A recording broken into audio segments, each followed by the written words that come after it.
Welcome, dear students. This is me, Dr. Ahmed Farid, Associate Professor of Anatomy and Embryology at Ain Shams University College of Medicine. And in this video, we will discuss the deep layer of the extensor compartment of the forearm, or deep layer of the posterior compartment of the forearm. In order to demonstrate first the muscles of the back of the forearm in the deep layer, we have to hide the muscles of the superficial layer. Let's look to this model and let's remember with each other that we have 7 superficial muscles in the back of the forearm. We have to hide them all to look to the deep group of the muscles of the back of the forearm. Let's start by the 3 muscles present on the radial side of the forearm, which are radialis muscles, brachioradialis, extensor carpi radialis longus, extensor carpi radialis brevis. We will hide them now. Then we will go to the dorsal aspect of the forearm to hide the rest of our superficial muscles, extensor digitorum, extensor digiti minimi, and finally extensor carpi ulnaris with anconius. So we have to hide all these muscles. Now look to the muscles of the deep layer of the back of the forearm. We want to memorize them easily, like what we did in the superficial group. How we can memorize them easily? I will start that I have a short muscle didn't reach or doesn't reach the carpal or metacarpal bones or phalanges, which is called supinator muscle. As you see, this supinator muscle, a muscle crossing behind the radio-ulnar joint, so it's called supinator.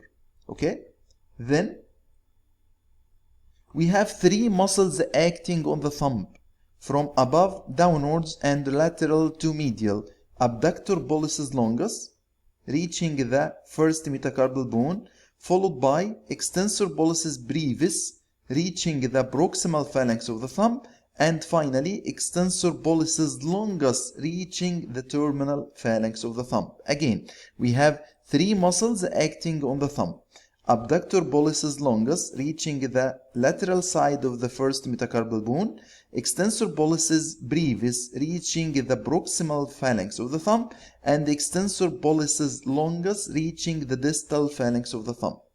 And finally, the last muscle is a muscle that is acting on the index finger only. It's called the extensor indices muscle. Okay, so one more time to memorize the muscles of the deep layer of the back of the forearm. We have short muscle crossing horizontally behind the radio-ulnar joint called supinator. Then we have 3 muscles acting on the thumb for the 3 bones of the thumb: abductor pollicis longus to the first metacarpal bone, extensor pollicis brevis to the proximal phalanx, extensor pollicis longus to the distal phalanx of the thumb, and finally 1 muscle for the index called the extensor indices. Now, as usual, we will take each muscle and we will demonstrate the attachments and the action of each of these muscles. Let's start by supinator muscle. Look to the muscle. It originates from the humerus and the ulna and going to wrap around the lateral aspect of the radius. So if we wanted to talk about its attachments, we will show the muscle like this. You will find that it takes origin from the lateral epicondyle of the humerus as superficial fibers, and these fibers will take origin from the supinator crest and supinator fossa of the ulna, going to be inserted into the lateral aspect of the radius after wrapping around the lateral aspect like this. Okay, so the action of this muscle, if you wanted to approximate the insertion to the origin, sure, it will rotate the radius like this. It will rotate the radius laterally like this on the radio-ulnar joint. So this action will be supination from the name of the muscle. It's called supinator muscle. Look to the model. This is the supinator muscle. Okay, will perform supination. And don't forget that all muscles performing supination and pronation, it's interestingly to know that they are attached to the radius. You have to revise the muscles involved in supination and pronation. You will find the insertions are all at the radius bone, because in supination and pronation the moving bone is the radius. So this is our first muscle, which is supinator, performing supination. Okay. After supinator, we have three muscles for the thumb. The first of them is the abductor pollicis longus. Abductor pollicis longus. Abductor pollicis longus, as you see, takes origin from both back of radius and the ulna with the interosseous membrane, the posterior surface of ulna, in addition to posterior surface of radius, and it's going to be inserted into the lateral aspect of the metacarpal bone, the first metacarpal bone, or the lateral aspect of the metacarpal bone of the thumb. Okay? So, the next muscle is Extensor pollicis brevis. As you see, Extensor pollicis brevis takes origin from the posterior surface of the radius. Let's show the muscle. Posterior surface of the radius, in addition to back of the interosseous membrane, and because it's extensor pollicis and brevis, it reaches only the proximal phalanx of the thumb. So it's attached to the posterolateral aspect of the proximal phalanx of the thumb. And the third muscle is called Extensor pollicis longus. As you see, Extensor pollicis longus, this one. So it reaches the distal phalanx of the thumb, as its name is longus. So Extensor pollicis longus takes origin from, as you see, back of the ulna, and maybe also back of the interosseous membrane, and going to be inserted into the posterolateral aspect of the distal phalanx of the thumb, because it's called the Extensor pollicis longus. So let's look again to the three muscles collectively for the thumb. As you see, abductor pollicis longus from back of both radius and the ulna, going to be inserted into the first metacarpal bone. Extensor pollicis brevis from back of radius, going to the proximal phalanx of the thumb. Extensor pollicis longus from back of ulna, going to the terminal phalanx of the thumb. If we wanted to talk about the actions of these muscles, let's start by abductor pollicis longus. Let's see its action. As this muscle crosses more or less lateral to the wrist joint, it will help in the radial deviation of the hand or abduction of the hand at the wrist joint. This is the muscle, which is the abductor pollicis longus, this one. It crosses lateral to the wrist joint, as you see, so it helps the radialis muscles in the radial deviation or abduction of the hand at the wrist joint. Another action, it will perform abduction and help in extension of the thumb. It will perform abduction and help in extension of the thumb. This is the muscle, and we look to it here, attached to the first metacarpal bone, as you see. So it performs abduction of the thumb from its name, abductor pollicis longus, and helps also in the extension of the thumb. Okay. Then we have the second muscle, which is extensor pollicis brevis. As you see, let's make a zoom. The extensor pollicis brevis reaching only the proximal phalanx of the thumb. Let's go to its actions.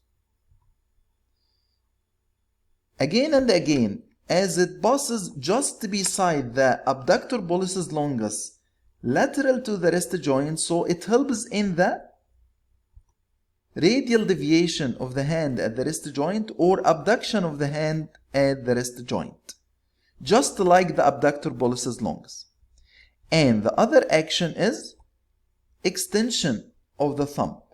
This is our muscle, but which joints of the thumb?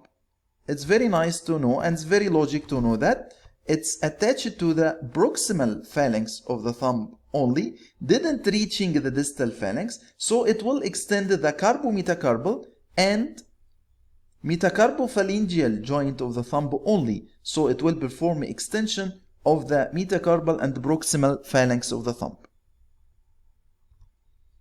Then we'll go to the last muscle of the thumb, which is extensor pollicis longus, reaching to the distal phalanx. But look to this model, you will find abductor pollicis longus and extensor pollicis brevis crossing lateral to the wrist joint, so they help in radial deviation and abduction of the hand at the wrist joint. But as regard extensor pollicis longus, it takes a compartment posterior to the wrist joint, so its actions will be also abduction of the wrist and radial deviation of the hand, and may help in extension of the wrist. So this is our extensor pollicis longus. And as regard its extension to the thumb, it will extend all muscles of the thumb as it reaches, as you see, the distal phalanx of the thumb. So it will perform extension of all joints of the thumb. So to summarize, you will find that the three muscles acting on the thumb, which are abductor pollicis longus, extensor pollicis brevis, extensor pollicis longus, are more or less similar in their action, with minute changes or minute differences between them according to the direction of the muscle in relation to the wrist joint, and also according to the destination of the muscle. Is it reaching only the metacarpal bone, or reaching the proximal phalanx, or reaching the distal phalanx? Our last muscle is the extensor indices muscle, which is acting on the index finger. If I want to talk about its attachments, I will find it attached to the back of the ulna at the lower part of the shaft of the ulna, as you see, and also attached to the back of the interosseous membrane, and going to be inserted into the extensor expansion of the index finger.